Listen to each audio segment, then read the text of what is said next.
안녕하세요. Eat 바이블입니다. 오늘 함께 묵상할 성경 말씀은 창세기 49장 22절에서 33절까지의 말씀입니다. 먼저 오늘 본문을 읽겠습니다. 요셉은 들망아지, 샘 곁에 있는 들망아지, 언덕 위에 있는 들락이다. 사수들이 잔인하게 활을 쏘며 달려들어도 사수들이 적개심을 품고서 그를 관역으로 삼아도 요셉의 활은 그보다 튼튼하고 그의 팔에는 힘이 넘친다. 야곱이 섬기는 전능하신 분의 능력이 그와 함께 하시고 목자이신 이스라엘의 반석께서 그와 함께 계시고 너희 조상의 하나님이 너를 도우시고 전능하신 분께서 너에게 복을 베푸시기 때문이다. 위로 하늘에서 내리는 복과 아래로 깊은 샘에서 솟아오르는 복과 젖가슴에서 흐르는 복과 태에서 잉태되는 복을 베푸실 것이다. 너의 아버지가 받은 복은 태고적 산맥이 받은 복보다 더 크며 영원한 언덕이 받은 풍성함보다도 더 크다. 이 모든 복이 요셉에게로 돌아가며 형제들 가운데서 으뜸이 된 사람에게 돌아갈 것이다. 베냐민은 물어뜯는 일이다. 아침에는 빼앗은 것을 삼키고 저녁에는 움킨 것을 나눌 것이다. 이들은 모두 이스라엘의 12지파이다. 이것은 그들의 아버지가 그들을 축복할 때의 한 말이다. 그는 아들 하나하나에게 알맞게 축복하였다. 야곱이 아들들에게 일렀다. 나는 곧 세상을 떠나서 나의 조상들에게로 돌아간다. 내가 죽거든 나의 조상들과 함께 햇사람 에브론의 밭에 있는 묘실에 묻어라. 그 묘실은 가나안 땅 마므레 앞 막벨라 밭에 있다. 그 묘실은 아브라함 어른께서 묘실로 쓰려고 햇사람 에브론에게서 밭과 함께 사두신 것이다. 거기에는 아브라함과 그분의 아내 사라 이 두 분이 묻혀 있고 이삭과 그분의 아내 리브가 이 두 분도 거기에 묻혀 있다. 나도 너희 어머니 레아를 거기에다 묻었다. 밭과 그 안에 있는 묘실은 햇사람들에게서 산 것이다. 야곱은 자기 아들들에게 이렇게 이르고 나서 침상에 똑바로 누워 숨을 거두고 조상에게로 돌아갔다. 생의 마지막 순간에 그의 아들들을 모두 불러 축복하는 야곱의 모습을 상상해 보십시오. 그가 아들들에게 말하는 복은 예언적 성격이 짙습니다. 그는 이제 하나님의 말씀을 그의 후손들에게 알리는 예언자의 역할을 감당하고 있습니다.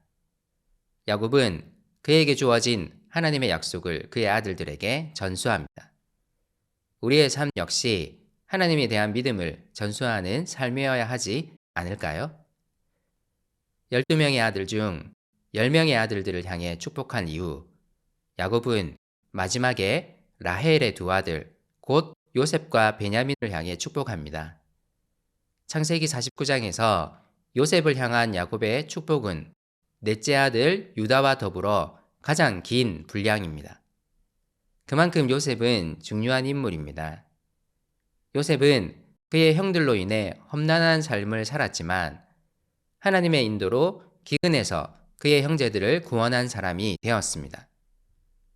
그로 인해 야곱의 집안은 화해를 경험했고 그 가문을 유지할 수 있었습니다. 이로 인해 야곱은 요셉에게 큰 복을 이야기합니다. 22절부터 26절까지 요셉에 관한 내용이 이어지는데 여기에 복이라는 단어가 6번이나 반복됩니다. 요셉의 후손들이 그만큼 풍성한 복을 받을 것에 대한 예언입니다.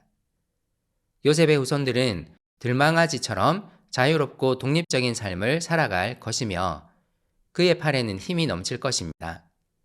하나님의 능력이 그와 함께 하실 것입니다. 그의 후손들은 매우 풍성한 복을 받을 것이며 그에게 주어진 복은 형제들 가운데 으뜸이 될 것입니다.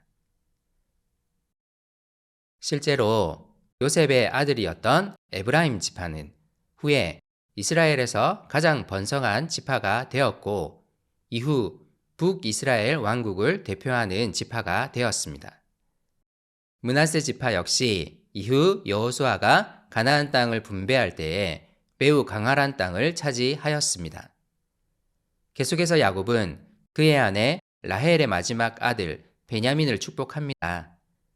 베냐민은 물어뜯는 이리로 상징됩니다. 이는 이후 이스라엘에서 매우 용맹한 지파로 유명했던 베냐민 지파의 미래를 보여주는 것입니다.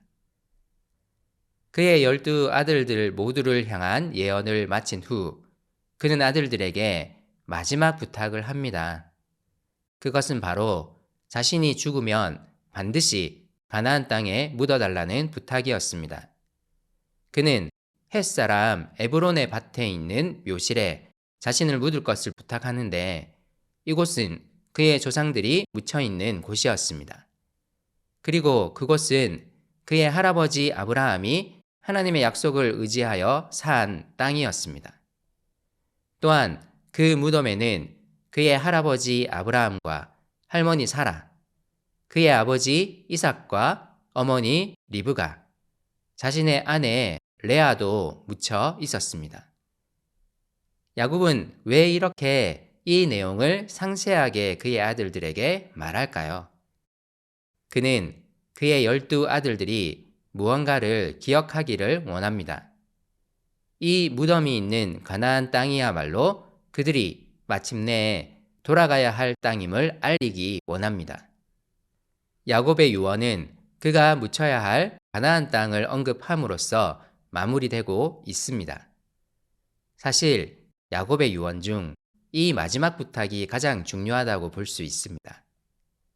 이집트 땅에 머물고 있는 그의 아들들에게 그는 분명히 알리려고 합니다. 하나님이 약속하신 땅은 이집트 땅이 아니라 가나안 땅입니다. 야곱은 이 마지막 당부를 끝으로 숨을 거둡니다. 창세기는 야곱의 죽음을 그의 조상에게로 돌아갔다고 묘사함으로써 그의 아들들 역시 가나안으로 돌아가야 함을 상기시키고 있습니다. 야곱은 그의 생애의 마지막에 아들들에게 하나님의 약속에 대한 신뢰를 전수하고 있는 것입니다. 하나님의 약속이 있는 땅으로 반드시 돌아갈 것에 대해 이야기하고 있는 것입니다. 우리도 언젠가 삶을 마무리하게 될 것입니다. 우리가 남겨야 할 것이 있다면 무엇일까요? 하나님의 말씀에 대한 신뢰, 곧 그분을 향한 믿음이 아닐까요? 믿음은 계속 이어질 것입니다. 우리의 삶 역시 믿음을 전수하는 삶이었으면 좋겠습니다.